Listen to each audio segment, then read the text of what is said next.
მოგესალმებით. დღეს ჩავუღრმავდებით ერთ ძალიან პირადულ ამბავს. ეს ჯოშ მაგდაუელის ისტორიაა, თქვენს მიერ მოწოდებული წყაროების მიხედვით. დიახ. ამბავი, რომელიც, ბავშვობის ტრავმებიდან იწყება, მერე სკეპტიციზმში გადადის, ინტელექტუალურ ძიებაში და ბოლოს რწმენით გამოწვეულ ტრანსფორმაციამდე მიდის. კი ბატონო. და ეს წყაროები საკმაოდ მძაფრ სურეთს გვეხატავენ, უნდა ითქვას, ოჯახური ძალადობა, მიტოვებულობის განცდა, თან რწმენის საკითხების, ესე იგი, ინტელექტუალური კვლევა და ასევე ღრმად დამარხული ტრავმების გამომზეურებაც, ხო? დიახ, და მათთან გამკლავების მცდელობა. ჩვენ შევეცდებით, რომ აი ამ მასალებიდან გამოვყოთ მთავარი მომენტები, საკვანძო იდეები, რომ თქვენს დაგეხმაროთ ამ მართლაც რთული, მაგრამ იმედის მომცემი გზის გააზრებაში. მაშასე დავიწყოთ. როგორ იწყება ეს ყველაფერი? 11 წლის ბიჭს უნდა რომ მოკვდეს. ეს ხო წარმოუდგენელია. საიდან მოდის ეს სასოწარკვეთა? აი წარმოიდგინეთ, ხართ 11 წლის, პატარა ქალაქი მიჩიგანში, მამა ადგილობრივი ლოთია, თითქმის არასდროს გინახავთ ფხიზელი. სკოლაში ბავშვები დასცინიან მამას. რაც ალბათ საშინლად მტკივნეულია ბავშვისთვის. კი, და შენ გარეგნულად იცინი, ვითომ არაფერი, მაგრამ შიგნით, საშინელი ტკივილია. ეს არის ჯოშის ბავშვობა, როგორც წყაროები გვიყვება. ხო, ეს გარეგნული სიცილი კლასიკური რამეა, თავდაცვის მექანიზმია, როცა შიგნით ტირი ხარ ფაქტობრივად. და ამას ემატებოდა მამის მხრიდან დედაზე სასტიკი ფიზიკური ძალადობა. მართლა შემზარავი სცენები აღწერილი. კი, წყაროებში წერია, როგორ პოულობდა ბავშვი დედას ბაგაში ნაკელში მწოლიარეს. ნაცემს წარმოგიდგენიათ? ამან ისეთ სიძულვილამდე მიიყვანა, რომ 8-10 წლის ასაკში ეუბნებოდა მამას, პირდაპირ ემუქრებოდა, რომ გავიზრდები მოგყლავო. და ის სირცხვილიც, ხო? მამის ალკოჰოლიზმთან დაკავშირებული. წყაროები დეტალურად აღწერენ, როგორ უწევდა ჯოშს სტუმრების მოსვლამდე მამის ბეღელში გადათრევა. დამალვა. მანქანის გადამალვაც კი. კი. ოღონდ ოჯახის რეპუტაცია გადაერჩინოთ. ერთ-ერთ წყაროში კიდევ უფრო, მძიმე ეპიზოდია ნახსენები, როგორ აბამდა ბავშვი მამას ბეღელში, თოკებით. კისერზეც კი ახვევდა თურმე. იმ იმედით, რომ დილით ცოცხალი აღარ დახვდებოდა. ხო, აი ამ ეპიზოდების სიმძაფრე, რა ვიცი, ნათლად აჩვენებს იმ უმწეობას და ბრაზს, რასაც განიცდიდა. და თან საინტერესოა, რომ ამ ყველაფერთან ერთად თავს იდანაშაულებდა დედის მდგომარეობის გამო. ფიქრობდა, რომ მისი ბრალი იყო, რადგან ძლიერი არ იყო, რომ მამა შეეჩერებინა. ეს ძალიან ნიშანდობლივია ტრავმის ფსიქოლოგიისთვის. მსხვერპლი ან თუნდაც მოწმე ხშირად საკუთარ თავს ადანაშაულებს, იმაში რისი კონტროლიც რეალურად არ შეუძლია. ეს არის, ესე იგი, ერთ-ერთი გზა, რითაც გონება ცდილობს გაუმკლავდეს ამ ქაოსს, უსამართლობას. და ტრაგედია კიდევ უფრო ღრმავდება. სკოლის დამთავრებამდე ცოტა ხნით ადრე დედა ეუბნება, რომ მამამისმა გული გაუტეხა, სიცოცხლის სურვილი აღარა აქვს. და მართლაც მალევე გარდაიცვალა. ხო, სკოლის დამთავრებიდან მალევე დედა გარდაიცვალა.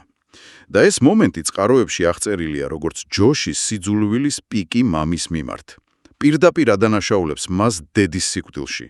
და თითქოს ეს არ კმაროდა, 11 წლის ასაკში კიდევ ერთი დარტყმა. უფროსმა ძმამ, ვილმუნტმა, მშობლებს სასამართლოში უჩილა. და ყველაფერი წაართვა ფაქტობრივად.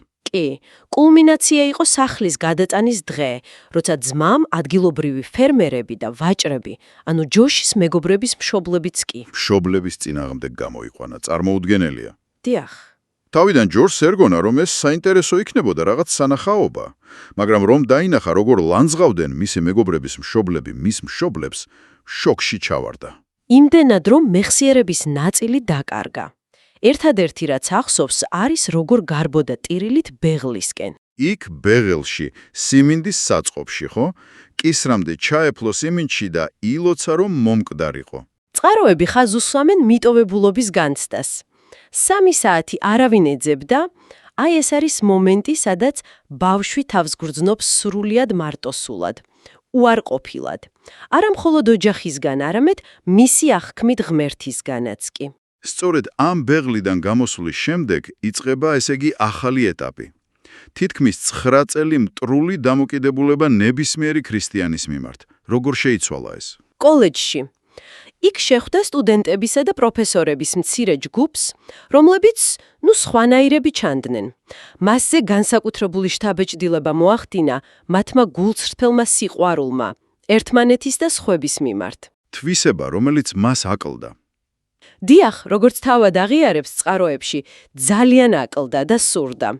ერთ-ერთი საუბრისას, როცა თემა ღმერთს შეეხო, ჯოშმა, თავისი დაუცველობა რომ დაეფარა, ამპარტავნულად უკითხავს, რა იყო მათი განსხვავებულობის მიზეზი. და პასუხი იყო იესო ქრისტე. რამაც ძალიან გააღიზიანა. ხო. და აქ დგება საინტერესო მომენტი. ამ ქრისტიანებმა იმის მაგიმრად რომ კამათი დაეწყოთ, ინტელექტუალური გამოწვევა შესთავაზეს. ანუ? უთხრეს გამოიყენე შენი გონება. გამოიკვლიე მტკიცებულებები, ქრისტეს ღმერთობის, ბიბლიის სანდოობის შესახებ. ეს იყო გარდამტეხი, იმიტომ რომ ჯოში, რომელიც ქრისტიანებს ინტელექტუალურად ჩამორჩენილებად თვლიდა. ხო, სასაცილოდაც არ იყო თავიდან. კი, მაგრამ ამ გამოწვევამ დაინტერესა.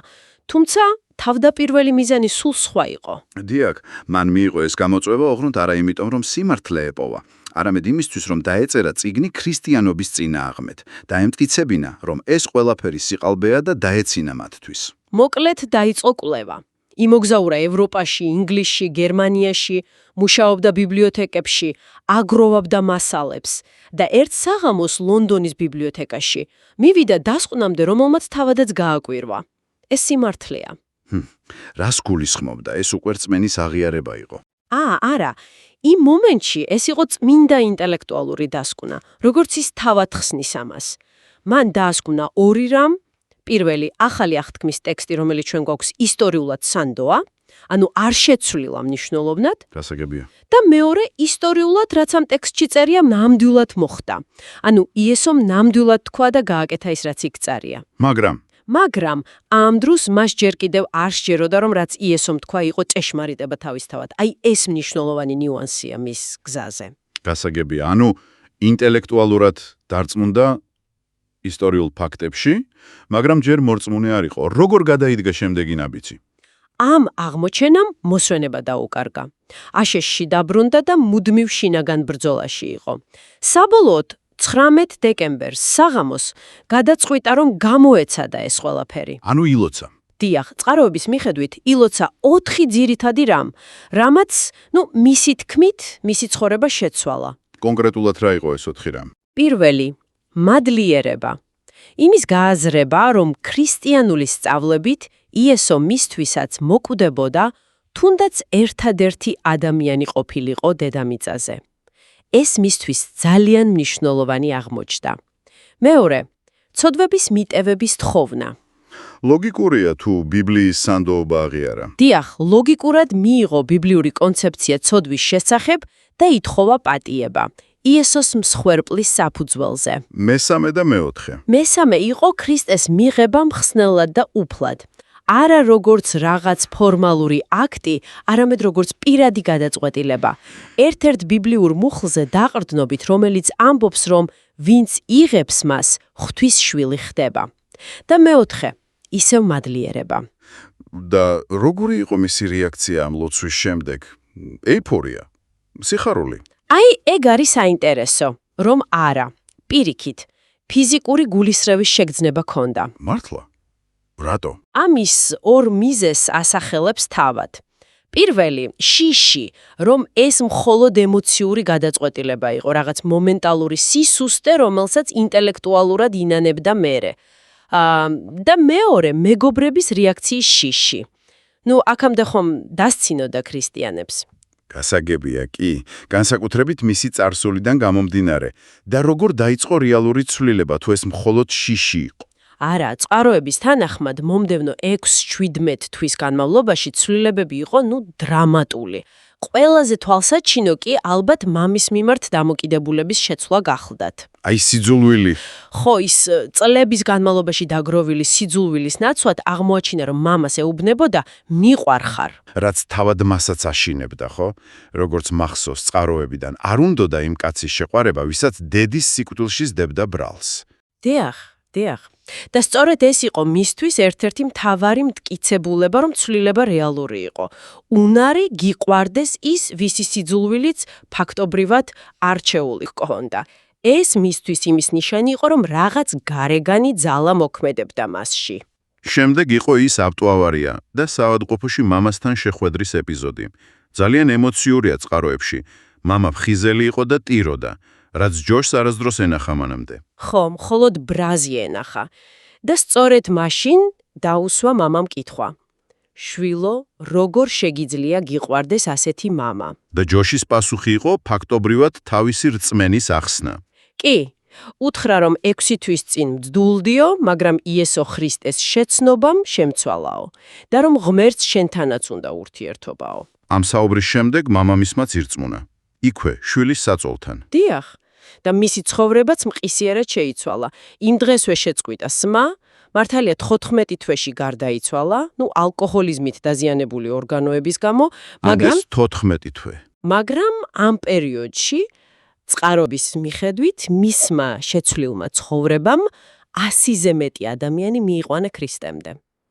ეს ეპიზოდი, წარმოჩენილია როგორც მაგალითი იმისა, თუ რა რადიკალური პიროვნული ცვლილებაა შესაძლებელი, თუნდაც ყველაზე უიმედო მდგომარეობაში, რასაც მაგდაველი თავის რწმენას უკავშირებს, რა თქმა უნდა. თუმცა ეს არ იყო ისტორიის დასასრული. წლების შემდეგ, სულ ახლახანს, მან კიდევ ერთი, ბევრად უფრო ღრმა ტრავმა გაამხილა. დიახ, ესეც ძალიან მძიმე თემაა. მან აღიარა, რომ 6-დან 13 წლამდე ასაკში სექსუალური ძალადობის მსხვერპლი იყო. ფერმაში დაქირავებული კაცისგან, უეინ ბეილისგან. კი, და ეს არ იყო რაღაც დათრგუნული მეხსიერება. მას ეს ყოველთვის ახსოვდა, მაგრამ არავისთვის უთქვავს. განსაკუთრებით მტკივნეული იყო ის, რომ დედამ, რომელსაც ორჯერ სცადა ეთქვა. არ დაუჯერა. არ დაუჯერა და მეტიც, ეუბნებოდა დამორჩილებოდა უეინს. ეს უარყოფაობად ყველაზე მძიმე იყო. როგორ შეძლო ამის გადალახვა? ძალადობა შეწყდა, როცა 13 წლის გახდა და ფიზიკურად მოძლიერდა შეაშინა მოძალადე, მაგრამ შინაგანი ტრავმა ხომ დარჩა. ქრისტიანად გახდომიდან დაახლოებით 9 თვის შემდეგ მან დიდი გამბედაობა მოიკრიბა და ეს ამბავი მოუყვა პასტორს. იმ პასტორს, რომელმაც ქრისტესკენ მიიყვანა. და პასტორმა დაუჯერა. დიახ, და მისთვის ეს იყო უდიდესი შვება. როცა პირველად ვიღაცამ დაუჯერა, ეს იყო პირველი ნაბიჯი განკურნებისკენ. მაგრამ პასტორმა მას თხოვა ეპატიებინა მოძალადისთვის. ეს ხომ, რა ვიცი, წარმოუდგენელად რთული უნდა ყოფილიყო. ჯოშისთვის ეს თითქმის შეუძლებელი ჩანდა, მას შურის დიება უნდოდა, თუმცა, რადგან ბიბლია მისთვის უკვე იყო ავტორიტეტული წყარო და იცოდა, რომ პატიება ქრისტიანული მოძღვრუბნების ნაწილია. ეს არ იყო გრძნობა. არა, ეს არ იყო გრძნობა. ეს იყო მორჩილების აქტი, ნებისყოფის გადაწყვეტილება. ის მივიდა უეინთან და უთხრა: უეინ, რაც შენმე დამმართე, ბოროტება იყო, მაგრამ მე იესო ქრისტე ვიწამე და მოვედი რომ გითხრა იესო შენთვისაც ისევე მოკვდა როგორც ჩემთვის, მე გპატიობ. ძალიან ძლიერი მომენტია. რა ისწავლა მან ამ გამოცდილებიდან, რა არის მთავარი დასკვნა? წყაროებში ის ორ მთავარ რამეს გამოყოფს. პირველი, რომ ღმერთი ნებისმიერ პრობლემაზე დიდია და მეორე, რაც ძალიან მნიშვნელოვანია, მარტო ამას ვერ გაუმკლავდები. საზოგადოების როლი. დიახ, აუცილებელია საზოგადოების ქრისტეს სხეულის, ეკლესიის, მორწმუნეთა ერთობის მხარდაჭერა. ის კატეგორიულად უარყოფს მხოლოდ მე და იესო მიდგომას. ამბობს, რომ განკურლების დიდი ნაწილი სწორედ ამ საზოგადოების ღვთის ხალხის მეშვეობით მოდის. ესე იგი, აქაც ჩანს, რომ ინტელექტუალური და ემოციური მხარეს გარდა საზოგადოებას ურთიერთობებს აქვს გადამკვეთი მნიშვნელობა. კი ბატონო, ეს არის ერთ-ერთი საკვანძო იდეა, რომელიც ამ გვიანდელ აღიარებას უკავშირდება. ტრავმის დაძლევა არ არის მხოლოდ ინდივიდუალური პროცესი, არამედ მოითხოვს უსაფრთხო სანდო საზოგადოების მხარდაჭერას.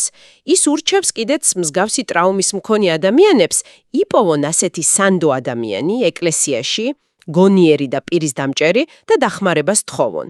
ასე რომ, მოკლედ, ჩვენ ვნახეთ გზა, წარმოუდგენელი ტკივილიდან და სიზულვილიდან, ინტელექტუალური ძიების გავლით, რწმენამდე, პიროვნულ ტრანსფორმაციამდე და ღრმა დაფარული ტრავმების დაძლევის მცდელობამდე. ეს ისტორია, როგორც თქვენს წყაროებშია მოთხრობილი, ნამდვილად ხაზს უსვამს ინტელექტის, წრმენის, პატიების და საზოგადოების როლს განკურნების ამ რთულ პროცესში. და ცენტრალური იდეა, რომელსაც მაგდაოლი მუდმივად უბრუნდება, ეფუძნება გამოსვლის წიგნის ერთ მუხლს, სადაც ღმერთის ერთ-ერთ სახელად მოხსენიებულია მოშურნე, ანუ jealous ინგლისურად. ის აღნიშნავს, რომ ბევრისთვის ეს სიტყვა ნეგატიურია, ხო? კი, ეჭვიანობას ნიშნავს ხშირად. დიახ, მაგრამ მისი კვლევის შედეგად, ამ კონტექსტში, ის ამბობს, ეს ნიშნავს ღმერთს, რომელიც ვნებიანად ესწრაფვის შენთან ურთიერთობას.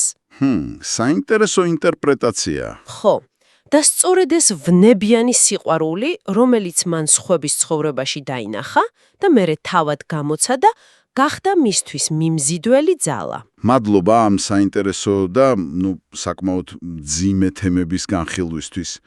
და ბოლოს ერთი კითხვა თქვენთვის, ჩვენი მსმენელისთვის ამ ისტორიის ფონზე დასაფიქრებლად. რა როლს თამაშობს თქვენი აზრით მტკივნეული სიმართლისთვის თვალის გასწორება?